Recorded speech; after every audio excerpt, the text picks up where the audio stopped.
ఇక్కడ మనం గెలిచే కంటే ఇలాంటి రిజర్వేషన్ నియోజకవర్గంలో ఎప్పుడు ఏదైనా మనమే నిర్ణయించాలి. ఇలాంటి 20 మందిని తెల్ల చొక్కాయితో నిలబెట్టి వాళ్ళ మొహాన కొంచెం డబ్బులు పడేశామంటే మనం ఆడాల్సిన ఆట వాళ్ళే ఆడతారు. మనం ఇంకొంచెం డబ్బు ఇస్తే ఇంకా ఆశయంగా ఆడతారు. అదే మనకు కావాలి. అర్థమైందా? అది సరే, దానికెందుకు బాబు వీళ్ళని ఎలక్షన్ నిలబెట్టాలి? కాస్త డబ్బిచ్చి మన వైపు తిప్పుకుంటే సరిపోయేది కదా.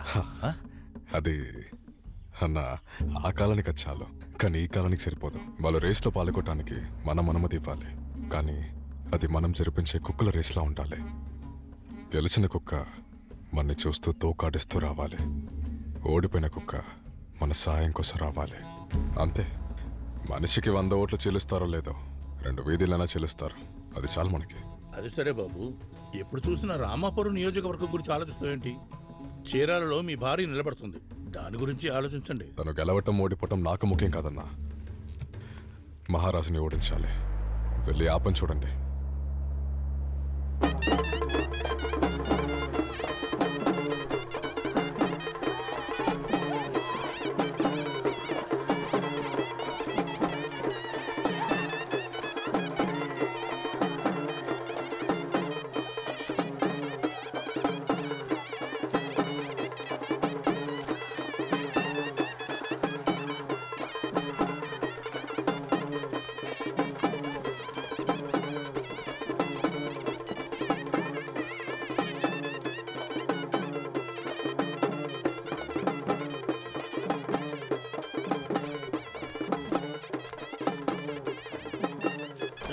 ఏంది మహారాజు, పాత రోజులు మర్చిపోయావా? చిన్నన్న నువ్వు ఊరుకో పిల్ల, మాట్లాడుతున్నాను కదా.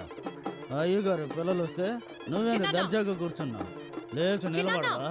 నా మాట విను. నువ్వు ఉండి పిల్ల, నీకేం తెలీదు. లేవయ్యా చిన్న రావమంటుంటే గొడవ చేస్తావా? చెప్తూనే ఉన్నాడుగా. మర్యాద తెలియనాడు. లేవమని చెప్పు, వాడు లేవమని చెప్పు. బాగా ఎక్కువైపోయింది. అయ్యగారు కూర్చుంటాడా? సింహరాజు, అయ్యా మీరెందుకు లేచారయ్యా? అయ్యా మీరు వెళ్ళపోయా, కూర్చోబెట్టు, తప్పైపోయింది. సింహరాజు, ఆ పిల్లెవరు? చనిపోయిన మూర్తి అన్నయ్య కూతురు. దాని ఇన్స్టిట్యూటే నేను ధ్వంసం చేశాం. ఆపిల్ ఇన్స్టిట్యూట్ని ధ్వంసం చేశారు. బంధువులమ్మ ఇన్స్టిట్యూట్ని ధ్వంసం చేసి ఎంత పెద్ద పంచాయతీ చేశావు. ఇప్పుడు అర్థమైందా నేను ఎందుకు ఎదవా అంటున్నాను? అవును, ఈ అబ్బా కొడుకు ఇక్కడికి ఎలా వచ్చారు? అదే మన ఎమ్మెల్యే కొడుకు, ఆ అమ్మాయి ఫ్రెండ్స్ అట. ఇదిగో చూడు, ఇకపైన మన వీధిలోకి మన ఊరిలోకి అబ్బా కొడుకు రాకూడదు. అలాగే, కానీ అది మనం డిసైడ్ చేయలేం. సంఘమే డిసైడ్ చేయాలి. సంఘమే డిసైడ్ చేయాలి? అవును. సరే, సంఘాన్ని పిలువు, మాట్లాడదాం. సరే, రమ్మని చెప్తాను. బాబు, నాన్న ఉన్నంత వరకు సంఘంలో ఒక మంచి బంధం ఉండేది, కానీ మీరు అలా లేరు. పార్టీ అధికారంలో ఉన్నప్పుడు కూడా మీరు సంఘాన్ని పట్టించుకోలేదు. అందువల్ల సంఘంలో ఉన్న వాళ్ళకి మీ మీద మర్యాదను, నమ్మకము లేదు. ఇంకా చెప్పాలంటే ఊర్లో ఉన్న కుర్రాళ్ళు మీ మీద చాలా కోపంతో ఉన్నారు బాబు. అందుకే అందరితో మాట్లాడి ఇక్కడికి.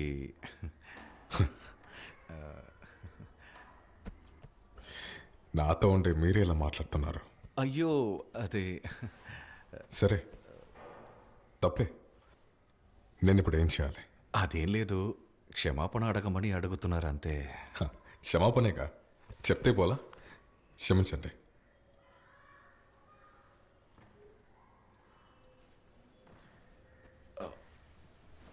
బాబు, ఇలా కాదు బాబు, కాళ్ళ మీద పడి క్షమించమని అడగాలంట. కాళ్ళ మీద? ఎవరి కాళ్ళ మీద ఎవరు పడాలి? తమ్ముడు, కూర్చో. బాబు, మీరని కాదు, ఎవరైనా సరే సంఘం నియమం ఇదే. దయచేసి తప్పుగా అనుకోకండి. ఇది సంఘం యొక్క నిర్ణయం. అందుకే లోపలికి వెళ్ళొస్తాను. కూర్చోండి. కూర్చో.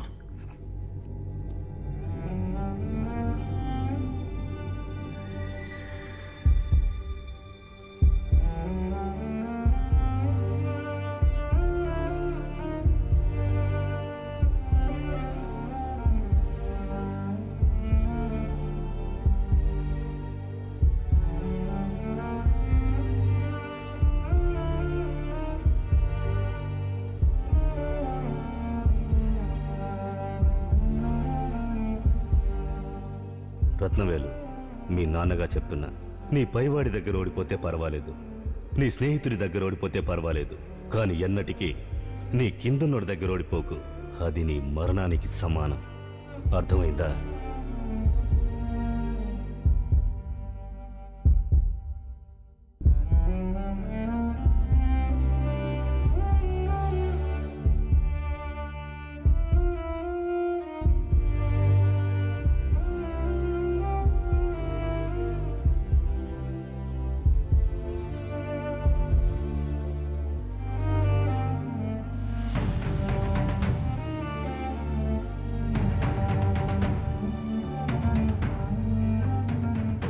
బాబు బాబు బాబు చాలు బాబు, ఇది చాలు బాబు. రత్నవేల్, భయపడకు, ఏం లేదు, మనమే గెలుస్తాం. ఆ మహారాజు ఊళ్ళోకే అడుగు పెట్టలేడు, చూసుకుందాం.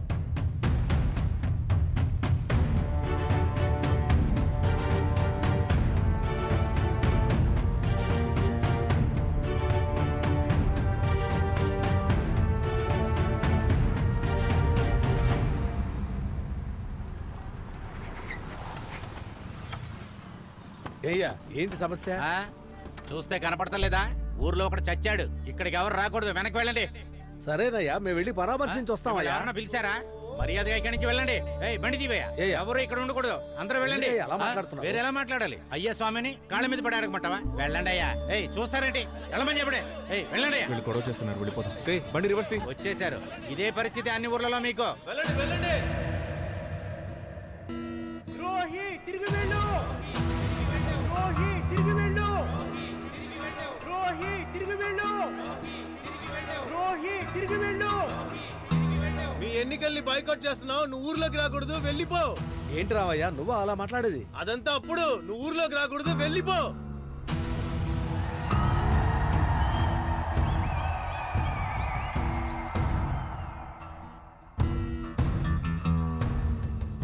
ఊర్లో కాపు కట్టారు, బయటూరు వాళ్ళు ఎవరు లోపలికి రాకూడదు.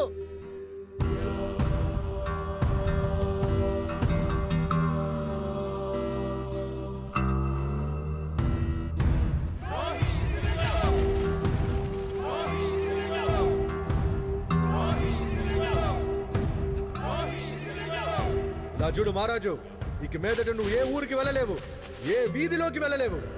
ఎటు వెళ్ళనివ్వకుండా నిన్ను తరిమి కొట్టేసి ఈ ఎలక్షన్ లో మేము ఎవరో చూపిస్తాం. వీరా, ఇప్పుడు ఏమైందని? ఏమైందా? ఆ మనిషి 10 ఏళ్ల నుంచి ఎమ్మెల్యేగా ఉన్నాడు. ఒక్క వీధి వదలకుండా మంచి చెడు అన్నిటికీ వెళ్ళి నుంచున్నాడు. కానీ ఈరోజు ఒకే ఒక్కడు చెప్పాడని వాడి పరువు పోకూడదని ఊరు మొత్తం వ్యతిరేకంగా నిలబడుతోందంటే నాకేం అర్థం కావట్లేదు లీలా. అయినా అదేలా ఒకటి కోపం 1000 మంది పరువుగా మారుతుంది. అక్కడ ఊళ్ళోకి 4 సడన్ గా వచ్చి నా పరువు నా గౌరవం నిలబడుతున్నారు. నెక్స్ట్ మినిటే వాడి వెనక 400 మంది నిలబడుతున్నారంటే అదెలా సాధ్యం? అర్థం కాలేదు కదా. అంతకంటే అసహ్యం సొంత పార్టీ వాడే వాళ్ల మధ్య మొహం దాచుకొని నిలబడుతున్నాడు. ఇప్పుడు నేను ఏం చెయ్యాలో కూడా నాకు అర్థం కావట్లా. వీరా, ఇటు చూడు, నన్ను చూడు. ఏం మాట్లాడుతున్నావు నువ్వు? వాళ్ళు ఇలా చేశారు, వీళ్ళు ఇలా చేశారు అంటున్నావు కదా. మీ సొంత వాళ్ళు ఏం చేశారు?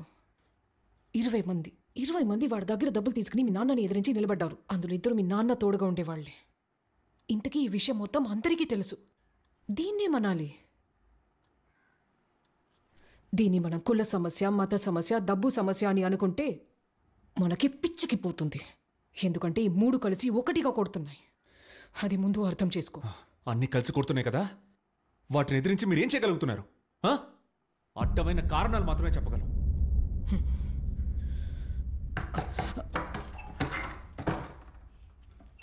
వీరా, ఏంటి నాన్న? కొంచెం బయటకు వచ్చి చూడు. రా.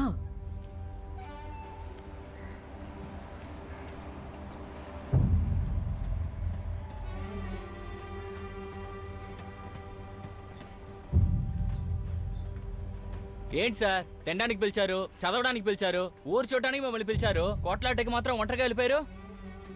ఎందుకు సార్ ఆవిడ్ని చూస్తున్నారు? మా చేతులు పట్టుకొని లాక్కొచ్చి నిలబెట్టడానికి మేమేం చిన్న పిల్లలమా?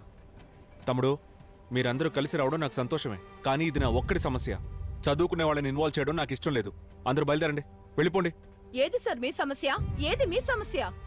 మీరు ఓటు అడిగేటప్పుడు మా ఇంటికే కదా వచ్చారు. అయితే ఎలా మీ సమస్య అవుతుంది? ఎలా మీ సమస్య అవుతుంది సార్? మిమ్మల్ని ఒకడు మా ఇంటికి రాకూడదంటే అది అడిగే హక్కు నాకే ఉంది సార్. నేనే సార్ అడుగుతాను. మీరు పిలిచినా పిలవకపోయినా నేను వస్తాను సార్. వచ్చి అడుగుతాను సార్. పదండి సార్, ఇంటికి వెళ్దాం. సరేమ్మా, నేను వస్తాను, తప్పకుండా వస్తాను. కానీ ఇప్పుడు అందరూ బయలుదేరండి. ఇప్పుడు మీరు నాతో నుంచున్నారంటే మీ అమ్మ నాన్నలు మాత్రమే కాదు, మీ బంధువులను కూడా ఎదిరించాల్సి ఉంటుంది. అదెలా సార్? వాళ్ళలాగా మీరు కూడా మమ్మల్ని తక్కువ చేసి మాట్లాడుతున్నారు. ఓటు వేసే వయసు మాకు వచ్చింది సార్. మా ఇంటికి ఎవరు రావాలా రాకూడదన్న నిర్ణయం మేమే తీసుకోవాలి సార్. అది మాత్రమేనా? ఈసారి కూడా మా జీవితంలో మాకు తెలియకుండానే వాళ్ళ సంఘ గౌరవ మర్యాదని మా మీద రుద్దుతున్నారు సార్. ఇదంతా చూస్తుంటే మీకే కోపం వస్తుంది అనుకోవాలి సార్. మాకు రాకూడదా సార్? నువ్వు చెప్పేదంతా అర్థమవుతోంది, కానీ ఇప్పుడొద్దు, మీరు బయలుదేరండి. మేమేమీ మీ నాన్నని గెలిపించడానికి రాలేదు. మాకంటూ ఆత్మాభిమానం ఉంది, దాన్ని కాపాడడానికే వచ్చాం. రండి సార్, మీరు రండి సార్, మా ఇంటికి వెళ్దాం. నేను చెప్తుంటే మళ్ళీ మళ్ళీ అదే మాట్లాడుతున్నారు. అదే ఇంతమంది చెప్తున్నారు కదా, రా చూసుకుందాం. రా పోవీరా చూసుకుందాం. రండి బాబు, మీకోసం ఇంతమంది ఉన్నారు, రండి సార్. రండి సార్, రండి. ఏంటి బాబు నన్ను ఇక్కడికి రమ్మని చెప్పారు? ఏం జరుగుతోంది ఇక్కడ? ఆ రోజు గొప్పగా చెప్పారు, సంఘం చెప్తే మహారాజు ఊళ్ళోకి రాలేడని. ఇప్పుడు అబ్బా కొడుకు ప్రతి ఊళ్ళో ప్రతి వీధిలో తిరుగుతున్నారు. ఏంటనేదంతా? అది బాబు, ఇప్పుడు నేను ఎలా చెప్పాలో తెలియట్లేదు. మీరు నేను సంఘం ఏదైనా చెప్తే ఒప్పుకుంటాం కానీ అడ్డుపడము. కానీ ఈ కాలం కుర్రాళ్ళు ఫేస్బుక్ అది ఇది అని ఇష్టానికి మాట్లాడుతున్నారు కానీ మనం చెప్పే మాట అస్సలు వినట్లేదు బాబు. ఏం చేయాలో నాకు అర్థం కావట్లేదు. అందుకే నేనే మీతో. ఏంటన్నా? ఏం చేయాలో తెలీదా బాబు? నేను అక్కడ పెదవుల కాళ్ళ మీద పడేలా చేసి ఇప్పుడు ఏం చేయాలో తెలీదా? ఏదైనా చేయకపోతే ఒక్కడిని కూడా అవుతాయి. అయ్యో, మీరు కోపడకండి బాబు, దాన్ని ఎలాగైనా సరిచేద్దాంలే. అది ఏదైనా పెద్దగా ప్లాన్ చేసి ఈ కుర్రాళ్ళందరూ ఇంటి నుండి బయట రానివ్వకుండా చేస్తే ఈ సమస్య మొత్తం తిరిగిపోతుంది బాబు. బాబు, ఏదైనా ఒక పెద్ద తలని వేసేసి ఈ ఊరిని ఒక ఊపు ఊపేస్తే ఇదంతా సరి అయిపోతుంది బాబు. సమస్య తీరిపోతుంది.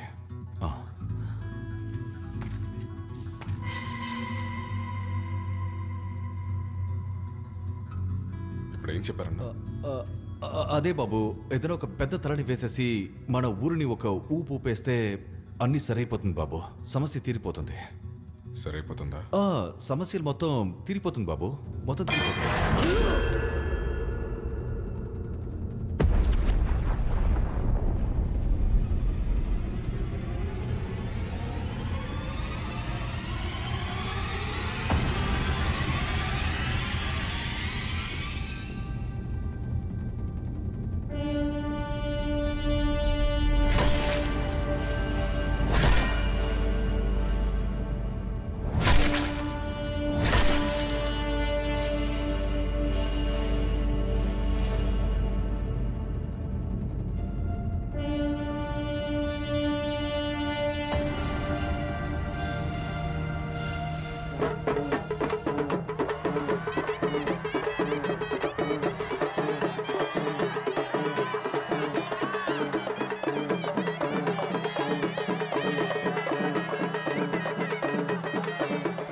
నాన్న, నాకెందుకు ఇప్పుడు అక్కడికి వెళ్ళడం కరెక్ట్ కాదనిపిస్తోంది.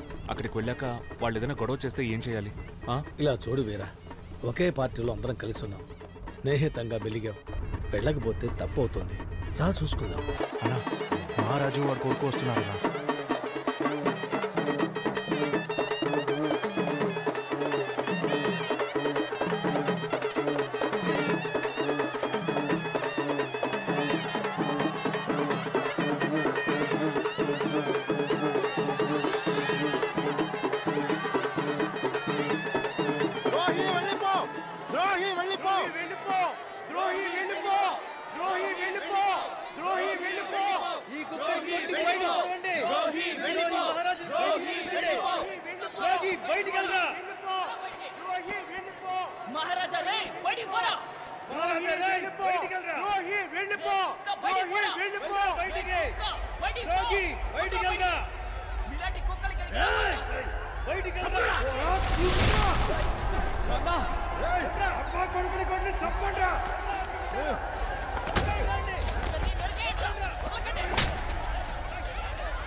నాన్న